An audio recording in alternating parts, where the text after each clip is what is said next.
गांव सूरजपुर में एक किसान रहता था जिसका नाम था मोहन। इस बार उसके खेत में आलू की फसल बहुत शानदार हुई थी। मोहन खुशी से बोला, वाह, इस बार तो आलू की फसल कमाल की हुई है। अब इन्हें जल्दी से बोरी में भरकर बाजार ले जाना पड़ेगा। उसी समय उसका पड़ोसी वीरू वहां आया और बोला, अरे मोहन भाई, इस बार मेरे खेत में भी बहुत अच्छे आलू हुए हैं।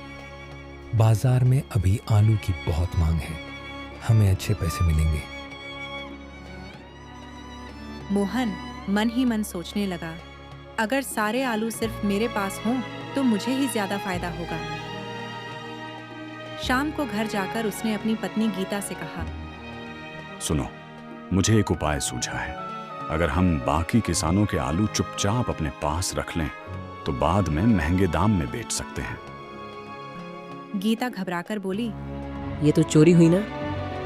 मोहन हंसकर बोला, अरे नहीं, इसे चोरी नहीं, चालाक व्यापार कहते हैं। रात में मोहन और गीता चुपके से खेतों में गए और बाकी किसानों के आलू निकालकर अपनी बोरियों में भर लिए। फिर उन्हें घर के एक कमरे में छुपा दिया। अगले दिन गांव में हड़कंप मच गया। वीरू चिल्लाया, अरे, मेरे खेत से सारे आलू गायब हो गए। बाकी किसान भी परेशान थे। मोहन नकली चिंता दिखाते हुए बोला, अरे ये किसने किया होगा? बहुत गलत बात है। कुछ दिनों बाद बाजार में आलू की भारी कमी हो गई और दाम बढ़कर 70 रुपए किलो हो गए। मोहन खुश होकर बोला, अब समय आ गया है। अब मैं अपने आलू बेचूंगा और खूब पैसा कमाऊंगा। लेकिन जैसे ही मोहन कमरे में आलू निकालने गया तो देखकर हैरान रह गया। सारे आलू सड़ चुके थे। मोहन सिर पकड़कर बोला, अरे ये क्या हो गया?